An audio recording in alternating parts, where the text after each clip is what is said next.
정치가 바로 서야 나라가 바로 선다. 정치권 소식 발빠르게 전달해드립니다. 정치 파발마.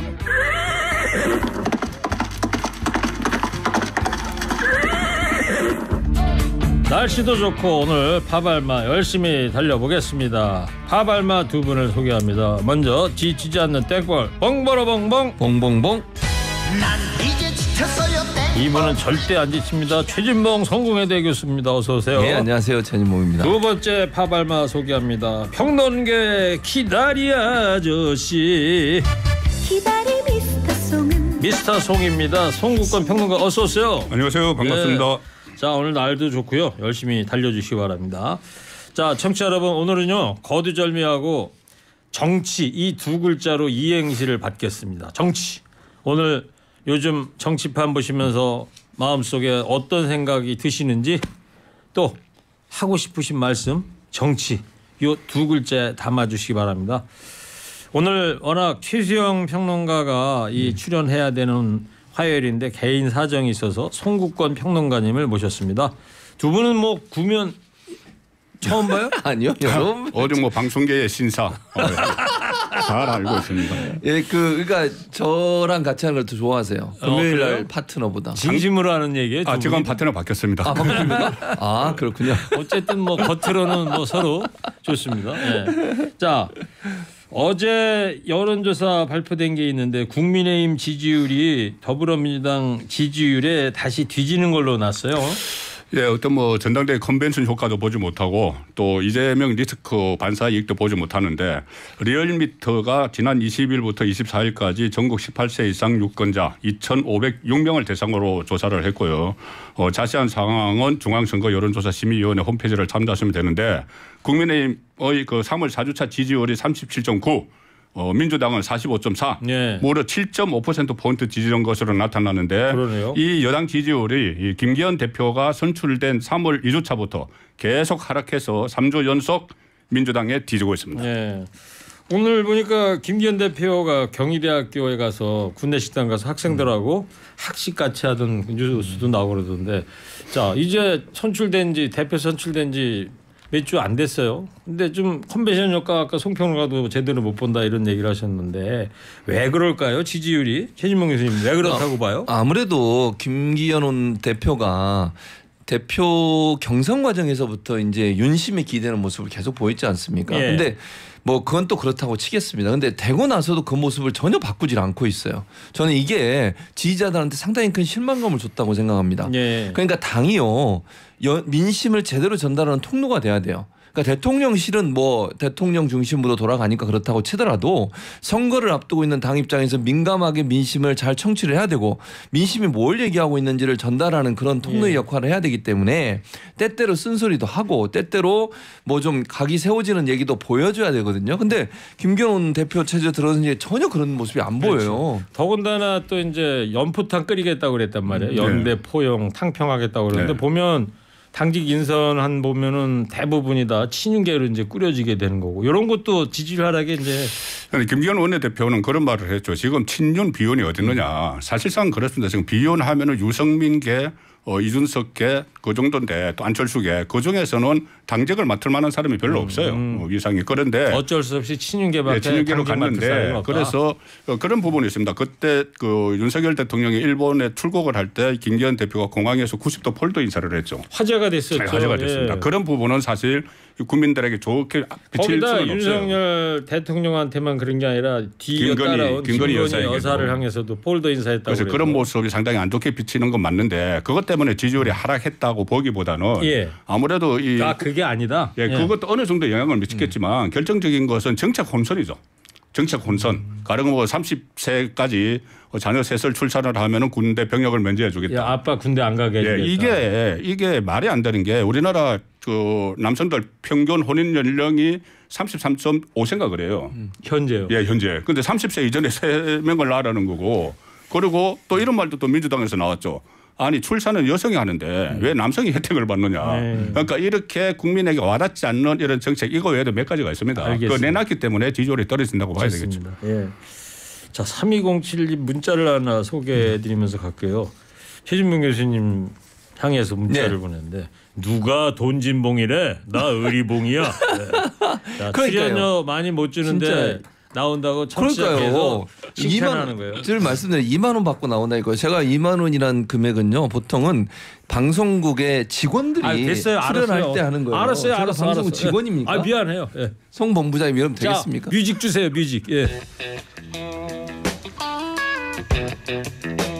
자, 검찰 수사권 조정 헌재 결정 후폭풍 이제 계속이다 이런 얘기인데 검찰 수사권 조정에 대한 헌법재판소 결정 후에 여야 공방이 계속 이어지고 있는데요. 어저께도 법사위원회에서 한동훈 장관하고 민주당 의원들, 야당 의원들하고 날선 공방이 이어졌어요. 먼저 법사위에서 있었던 한동훈 법무장관 주요 발언 뉴스를 통해서도 조금씩 들어왔는데 송평론가께서 좀 간결하게 정리를 좀 해주세요. 한마디도 지지 않고 꼬박꼬박 반박을 했죠.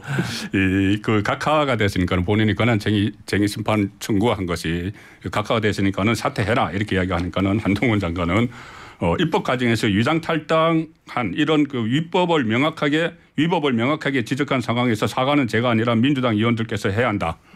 뭐 위장 탈당, 뭐 또 쪼개기 해기. 이명배 의원 얘기하는 거죠. 그거 하면서 그 민주당이 오히려 다 사과할 거냐 5대4가 아니고 4대5였으면 이런 이야기도 했고 또 그 금수 원복 시행령을 다시 되돌려야 한다 이렇게 이야기를 하니까는 아니 그러면 도대체 깡패, 마약, 무고, 위정 수사를 못하게 되돌려야 하는지 그 이유로 묻고 싶다. 그 이야기를 몇 번 했다면서요? 네, 계속 그 한 이야기를 했죠. 아니고. 깡패 이것은 그전부터 이야기를 해왔습니다. 네. 금수완박을 하면은 그럼 깡패, 마약은 누가 잡느냐 이런 이야기를 계속 해왔고 소는 누가 키우냐 뭐 이런 거. 그 연장선상에서 어제도 같은 이야기를 했고 탄핵론이 거론되고 있죠. 한동훈 법무부 장관 탄핵론이 거론되는 데 대해서는 상당히 불쾌하다 이런 표현을 했고 불쾌하다는 표정을 지었고 탄핵이란 말이 깃털처럼 가볍게 쓸 수 있는 말인지 저도 몰랐다 이렇게 하면서 알겠어요. 조목조목 반박을 다 했죠. 예, 참 이 머리가 좋아서 그런 건지 송평론가도 그 얘기했습니다. 한 마디도 안 지려고 하는 그런 모습들이 보이고 그다음에 요즘 뭐 대통령이 도어 스태핑을 안 하니까 법무부 장관이 국회에서 도어 스태핑을 하는 것 같아요. 국회 출석할 때 아니면 법무부 청사로 출근할 때도 그러니까 간혹 하죠. 예. 야당 의원들, 민주당 의원들 주요 발언은 최진봉 교수께서 소개해 주세요. 왜 뭐 송은권 평론가 말씀을 대부분 하셨는데 이원 소송을 냈는데 결국 패소한 거 아닙니까? 결론적으로 그랬기 때문에 이건 책임을 지고 사퇴해라 이렇게 얘기를 했어요. 그러니까 본인은 이게 위헌 소지가 있다고 해서 제소를 한 건데 그것에서 소송이 패했으니까 그거 자체가 문제고 두 번째는 그러면 원래 입법 취지가 맞다는 거 아닙니까? 입법이 제대로 된 거고 문제가 없다고 하면 입법 취지에 맞게 시행령을 개정을 해야 될 텐데 시행령 개정 자체가 입법 취지를 완전히 벗어나는 그러니까 검경 수사권을 조정을 해서 수사는 경찰이 하고 그다음에 기소를 검찰이 하도록 하는 견제 장치를 만들려고 했던 입법 취지에 완전히 반하는 시행령 통치를 하는 거 이 자체가 문제라고 얘기하면서 이것도 바꾸라고 얘기를 했고요. 그리고 이제 뭐 탄핵 이유도 나왔었고요. 그 내용들이 결국은 이제 야당 의원들이 한동훈 장관에 대해서 했던 발언들입니다. 네. 뭐 탄핵 얘기는 나왔습니다만 뭐 탄핵 얘기했더니 또 한동훈 장관은 나 당당히 임하겠다 하게 되면 그런 얘기를 했는데 실제로 탄핵까지 가기는 좀 어렵다는 평가가 지배적이지 않습니까? 일단 역풍이 들어온 거죠. 민주당 입장에서는 물론 그 박범계 그 의원이 적극적으로 탄핵 얘기를 하는데 일부 의원들은 그렇게 했다가 오히려 그 한동훈 몸집만 키워준다. 몸집만 키워준다. 뭐 그런 그 반대 의견이 상당히 많죠. 현실화되기는 좀 불가능해 보인다. 그리고 그것이 또 국회에서는 그 가반수로 의결이 되더라도 헌법재판소로 가야 되기 때문에. 네. 그리고 말이죠. 어제 이제 법사위에서 한동훈 법무장관이 최근에 지금 불거진 이재명 당대표의 옛날에 있었던 이 위증 교사 의혹 검찰이 수사할 수 있다 이렇게 얘기를 했는데 그런데 그 사건에 관련된 분이 어젯밤에 영장이 청구가 됐는데 밤에 영장이 기각됐단 말입니다. 검찰의 어떤 그 수사 계획에도 제동이 걸릴 것으로 좀 평가되고 있는데 어떻게들 보세요? 일단 뭐 제동이 걸리죠. 그렇게밖에 될 수 없는 건데 왜냐하면 이게 위증 교사 의혹이라고 하는 부분도 명확한 증거가 있는지 모르겠어요. 제가요 그거를 기사를 읽어봤는데 되게 복잡하더라고요. 그러니까요. 그게 2018년인가 18년 19년 경기 도지사 선거할 때 지금 TV 토론하다가 뭐 그렇죠. 지금 재판 받고 있는 건 네. 대통령 선거 때 그 허위사실 공표를 재판 받고 있는 거고 네. 지금 우리가 이야기하는 것은 경기도지사 선거 때 그렇죠. 똑같은 혐의예요. 허위사실 공표죄로 재판을 받을 때 네. 어떤 사람에게 그러니까 그 이재명 대표의 핵심 척건에게 가서 내가 누명을 쓰고 있다는 말로 좀 정언을 해다오. 위증을 좀 해달라. 네, 이렇게 했다는 게 지금 골자죠. 예, 그런데 그래서 이제, 그 사람이 이 혐의하고 위정 혐의하고 또 하나 백현동에 그 관여를 해서 토지 등급을 올려주고 35억 원을 받았다는 이 혐의 두 가지로 구속영장이 청구가 됐거든요. 아 깔끔하게 정리를 네, 해주시네. 그런데 이 두 가지를 청구를 했는데 이게 영장이 기각이 됐기 때문에 어느 부분에 이게 유리하게 작용할지 그 부분은 아직 몰라요. 네, 근데 그래요? 어쨌든 이제 위증 교사 문제는 네. 이 문제는 이재명 대표가 그랬어요. 전화를 했지만 전화한 이유가 위증을 해달라고 전화한 게 진실을 말해달라고 요청하고 전화를 한 거다라고 얘기를 했고 네. 그다음에 이게 만약 이거 증거 있으면 증거를 까면 되는 거잖아요. 예. 그러니까 밝히면 되는 거잖아요. 근데 그런 부분들이 아직 나오지 않았기 때문에 검찰에서는 뭐 녹음 파일이 있다는 거 아닙니까? 뭐 그렇게 주장을 해요. 그러니까 언론의 보도예요. 이것도 검찰이 얘기를 직접 밝힌 건 아니고 언론의 보도에 의한 건데요. 그것도 이제 사실관계를 확인해 봐야 된다고 생각하고. 그랬더니 또 이재명 대표는 보니까 네. 또 검찰이 소설을 쓰기 뭐 시작했다. 그렇게 주장을 이런 하고 얘기도 있죠. 하고요. 그리고 네. 만약에 그 지금 말씀하신 녹취나 이런 게 있어가지고 증거가 명확했다고 하면 구속영장이 발부가 안 된 게 이상하잖아요. 기각이 됐다고 하는 건 범죄의 소명이 잘 안 됐다고 볼 수밖에 없는 거 아니겠습니까? 그런 차원에서 본다고 하면 검찰이 증거를 명확하게 갖고 있는지 예. 의심이 든다 이런 생각입니다. 근데요, 송평론가님 궁금한 게 법무부 시행령 상으로도 위증도 이제 직접 수사 범위에 포함이 한동훈 장관은 이제 된다는 건데 검수 안박 법안과 검수 원복 시행령의 중요한 차이 요거를 좀 설명을 좀 쉽게 좀 해주시면. 위정이 직접 수사 범위에 포함되도록 한 것은 네. 한동훈 장관 본인입니다. 그래요? 왜 그러냐면 개정검찰청법 그러니까 검수완박이라고 하는 여기서 6개 범죄 중에서 부패, 경제 등 대통령령이 정하는 중대 범위는 검찰이 수사권을 갖는다 이렇게 돼 있거든요.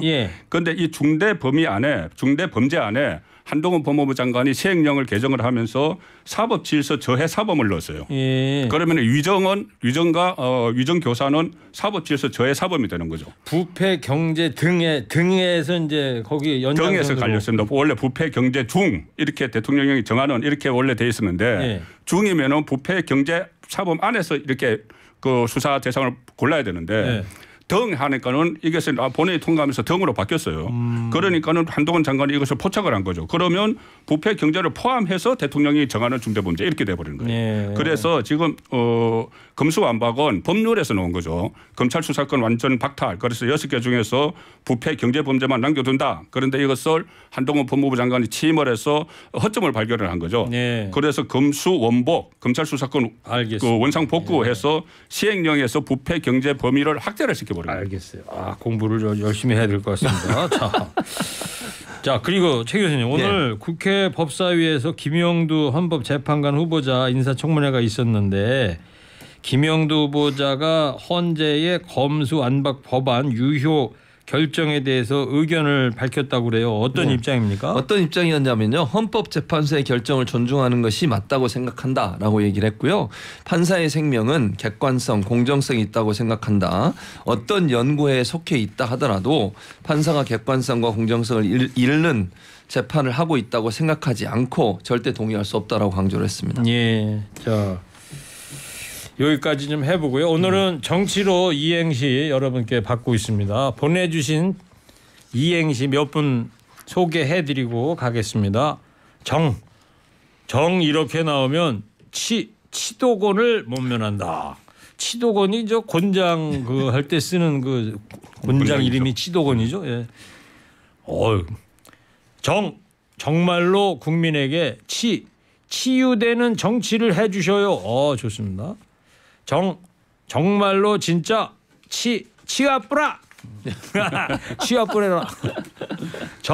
정말 힘들어요. 치졸한 정치 싸움.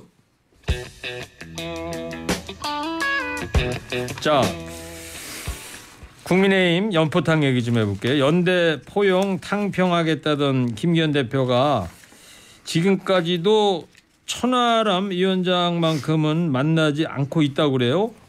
왜 그럴까요? 안 만나는 게 아니라 못 만나는 겁니다. 천하람 위원장이 천하람 위원장이 주업니까 그러면? 네, 천하람 위원장이 안 만나고 있는 거죠. 김기현 대표는 만나자 그러는데 지금 천하람 위원장이 오늘 아침 조선일보 인터뷰에서 그 이야기를 했어요. 네. 뭐라고 했냐면은 김기현 대표님이 지난번에 날짜를 몇 개 줬는데 제가 일정이 안 돼서 조금 여유 있게 보자고 말씀드렸다. 아니 근데 대표가 더 바쁜 사람 아니에요? 그렇죠. 대표가 훨씬 근데 바쁘죠. 천하람 위원장은 자기가 오히려 시간이 없다. 네, 시간이 없어서 내가 좀 그러면서 이런 이야기를 덧붙였습니다. 김기현 대표님은 당 생활하다 보면 자연스럽게 만나게 될 텐데 왜 자꾸 그러니까 최근에 2030 세대 지지율이 빠지니까 이렇게까지 만나자고 하는 것 아닌가 이렇게 이야기를 했습니다. 그러니까 김기현 대표는 만나고 싶은데 네. 천하람 위원장이 안 만나고 있는 거죠. 네. 그러니까 천하람 위원장이 이제 MZ 세대 그러니까 그 김기현 대표는 만나자 그러는데 오히려 천하람 위원장은 좀 빼는 뭐 그런 형국이다. 그런 형국이죠.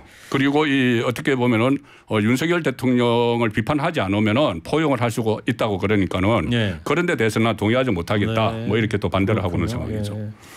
자, 신인봉 교수님 그리고 윤석열 대통령이 대통령실과 국민의힘에 협의를 강화해라 이렇게 지시를 했다고 하는데 이렇게 된다면은 연대 포용 탕평 연포탕과 더 멀어지는 거 아닐까요? 당연히 멀어질 수밖에 없죠. 그러니까 대통령실과 더 가까워질 수밖에 없어요. 그리고 실제로 대통령실과 국민의힘이 한 라인을 가동하기로 했어요. 한 라인을 2주마다 격주로 주례회동하겠다고도 얘기도 했고요. 김기현 대표가 그 얘기를 했었잖아요. 그 얘기했었죠. 그러니까 제가 볼 때는 더 가까워지고 대통령이 직접적으로 당에 영향을 미치는 그러니까 뭐 직할 부대 정도의 역할을 할 수밖에 없는 구조가 될 거다. 저는 이건 대단히 잘못됐다고 생각해요. 기본적으로. 왜냐하면요. 아까도 말씀드렸지만 당은요 대통령실과 협력해야 되겠죠. 물론 뭐 여당이 협력을 안 할 수는 없는 거잖아요. 다만 그럼에도 불구하고 국민의 민심을 잘 전달하는 통로가 돼야 돼요. 그리고 문제가 있으면 문제에 대해 지적도 하고 이러면서 너무 가까워도 안 되고 너무 멀어도 안 되는 그런 사회가 돼야 되는데 이렇게 한 라인을 가동해버리면 대통령이 직접적으로 당에 뭔가 본인이 원하는 것들을 지시하고 그립감을 크게 잡고서 당을 본인이 원하는 방향으로 끌고 갈 수 있는 위험성이 있는 거 아니겠어요? 그거는 정말 위험하다 저는 말씀을 드리고 싶습니다. 한 라인이라는 게 일반 유선 전화로 하는 거예요? 어떻게 하는 거예요? 그러니까 남북 간의 한 라인은 그 유선 전화로 하는 거 아닙니까? 그렇죠. 현안이 있을 때 휴대폰으로 할까? 어떻게 하죠? 뭐 휴대폰으로 하겠죠. 현안이 있을 때 정책위 의장하고 당의 정책위 의장하고 당에서는 정책위 의장. 누구죠? 당 정책위 의장이 이번에 새로 됐죠. 박대출 의원인가요? 네, 박대출 의원이 됐고 또 이관섭 대통령실에서는 정책기획수석이 있어요. 두 사람에. 그래서 왜 그러냐 하면 지금 조금 전에 말씀하신 대로 물론 일방적으로 윤 대통령의 지시만 받아오면은 상병하복 관계가 돼버려요. 이게 호흡을 맞추는 것이. 그런데 지금까지 나온 것들 조금 전에 뭐 병역 면제 문제 출산 대책 이런 거나 그 전에 5세 치약 아동 문제 이런 것들이 제대로 조율이 안 돼서 정책이 나왔기 때문에. 그럴 때는 휴대폰 딱 들고 뭐 정책위 의장하고 번호 딱 누르면 한 번만 누르면 딱 뭐 일본에 눌러 놓든지 해서 정책위 의장하고 정책기획수석이 조율을 좀 하자 이 그러면은 혼선이 좀 많이 줄어들긴 할까요? 하기 나름이죠. 뭐 하기 나름인데 일단 한번 그 어떤 거치는 게이트키핑 역할이 있기 때문에 한번 좀 줄여들 겁니다. 알겠습니다. 자 오늘은 정치로 이행시 청취자분께 받고 있습니다. 보내주신 이행시 또 소개해드리겠습니다. 정중히 사과드립니다. 그동안 치졸하고 옹졸하게 살아온 인생. 무슨 에세이를 써서 그랬어. 정치 해달랬더니 좋습니다. 또 다른 분이에요. 정말 진짜로 좋아하는 최진봉님 팬입니다. 감사합니다. 치밀 정확한 정치 평론 늘 감동으로 듣습니다. 감사합니다. 갑자기 아니 감사드립니다. 성국권 평론가에게는 없어요? 최진봉 교수 맞춤형 두들패기. 샘나죠? 많이 샘이 나는데. 또 한 분만 정말 몰라요. 치킨값. 요즘 저 치킨값 저희 동네 애들 말이에요. 옛날 치킨 그런 거 있잖아요. 왜 좀 싼 거. 거기에 가게 앞을 지나가는데 써붙였어. 가게 주인께서 재료값이 올라서 4월 1일부로 얼마로 올릴 수밖에 없습니다. 죄송합니다. 배달료까지 3만 원까지 올라갔다는 거죠. 비싼 거 드시는구나. 자, 또 한 분만요. 정치가 진보와 보수, 좌와 우로 나누어진 지 오래지만 치산치수하듯이 장기적인 관점으로 조화를 이루어주세요.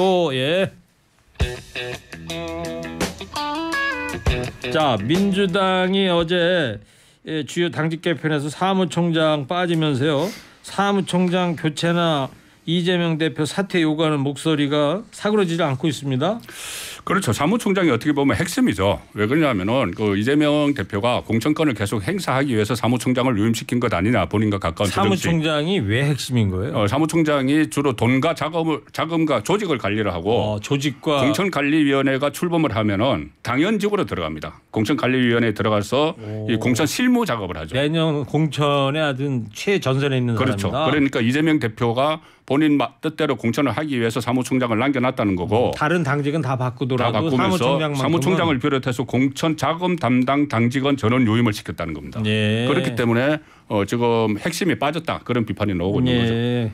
어떻게 보세요, 최진봉 교수님? 마지막 질문 할게요. 그러니까 아무래도 이제 비명계 입장에서는 공천을 우려하는 것 같아요. 근데 그걸 우려하지 않아도 된다고 저는 보고요. 물론 사무총장이 당의 살림 조직을 다 통과를 하기 때문에 공천에 완전히 영향을 미치지 않는다 이렇게 얘기할 수는 없어요. 영향을 미칠 겁니다. 근데 그렇다고 하더라도 사무총장 혼자서 모든 걸 다 합니까? 그렇게 되기는 어려워요. 그리고 이미 이제 이분들이 워낙 우려를 하는 부분에서 이재명 대표가 잘 알고 있잖아요. 지금. 그러면 룰을 저는 제대로 촘촘하게 만들 거라고 생각합니다. 그러니까 자의적인 해석이나 자의적인 어떤 개입이 없도록 만들어야 돼요. 전략 공천은 저는 뭐 최소화시켜야 한다고 생각하고요. 현역 의원은 모두 다 경선한다고 얘기하면 되고요. 그리고 나서 촘촘하게 시스템적으로 만들어 놓으면 아무리 사무총장이라 하더라도 거기에 개입을 해가지고 자기 의사를 전달하고 자기 의사를 관철시키는 그런 공천은 사라질 거라고 보여지기 때문에 누구보다 이재명 대표가 잘 알고 있어요. 이분들의 우려를. 저는 그런 우려가 실현되지 않을 거라고 생각합니다. 알겠어요. 자, 오늘 정치로 이행시 여러분께 받고 있습니다. 마지막으로 이행시 두 분 정도만 더 소개하겠습니다. 정말 치열하게 임해봐라. 또 정말로 이건 송평론가님이에요. 네. 정말로 송국건 평론가님. 치밀한 건 최고입니다. 최고다 송국건. 맞춰주시네요. 블루리그 송혜교 버전이래요. 최고다 송국건. 네. 감사합니다. 자, 이제 풀리셨어요? 풀렸어요 이제. 얼굴이 풀렸네. 얼굴이 풀렸어. 자, 마지막으로 두 분도 한 줄 평해주기 이행시 해주세요. 정치로 제가 운을 띄워드릴게요. 먼저 최진봉 교수님. 정치의 목적은 국민의 고통과 아픔을 치유하는 것입니다. 뭐 AI 가자. 어디 자냐? 가세요? 사냐 AI?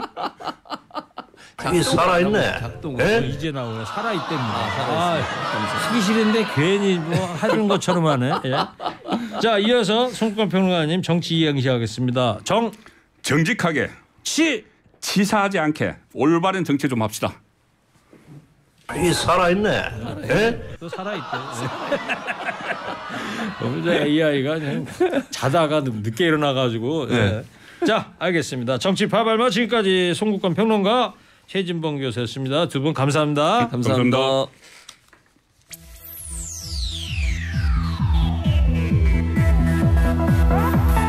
조정민입니다. 평행선. 이 노래 문희옥 씨 노래 아니에요? 네? 문희옥 씨 노래인데 조정민 씨도 불렀군요. 알겠습니다. 네. 그리고 오늘 문자 참여해주신 분 추첨 두 분 했습니다. 0982 2853 두 분께 작은 선물 보내드리고요. 참여해주신 모든 청취자 여러분 다 감사합니다.